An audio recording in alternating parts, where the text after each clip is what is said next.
how can mindfulness be relevant to everybody in conference rooms, so we don't need to kind of escape the conference room and go to the beach to enjoy ourselves, because the potential is already here. Even within our stories, within our emails, within our business context and whatever. How can it be relevant? Yeah.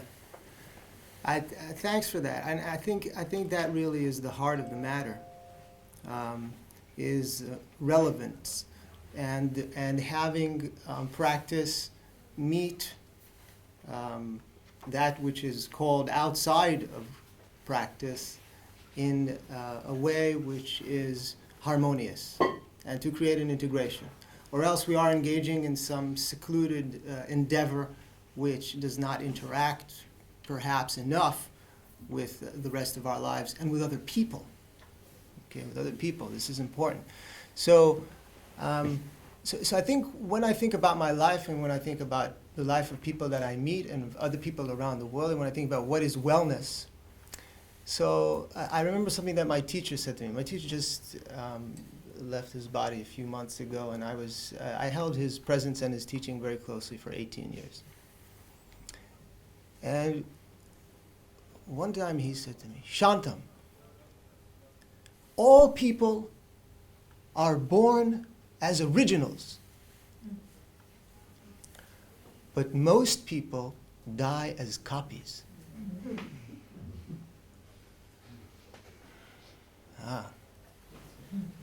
So there's something to contemplate for a few more years.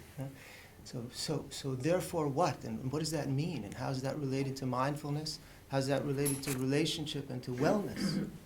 Right? Because what are we aspiring to become? Yeah? Ourselves. Right?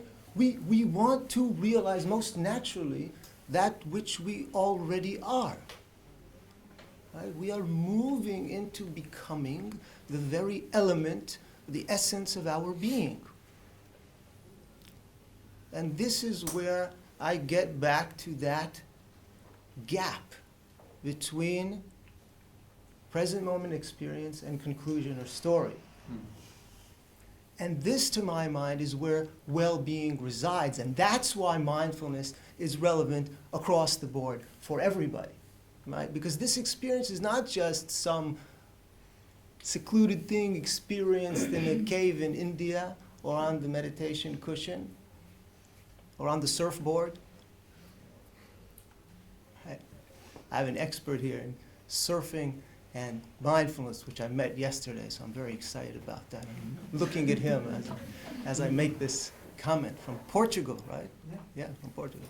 Okay, so we're all over the place already with this idea, but the internal experience is ubiquitous, and this is the one that I believe our attention can be geared towards. It's that very movement between moment-to-moment experience as defined in mindfulness practice, right, and the storyline. And it's the integration, it's the creation of movement, it's the awareness of the significance, the importance of this for the realization of the self. And that requires a moment of non-self. And that moment of non-self is the gap. Okay, it is the gap, because if I can see my story as it emerges, if I can see conclusion in formulation, then I have choice. And then I may live as an original and die as an original, and not as a copy. And that, to me, is the epitome of well-being towards which all 7 billion of us are aspiring.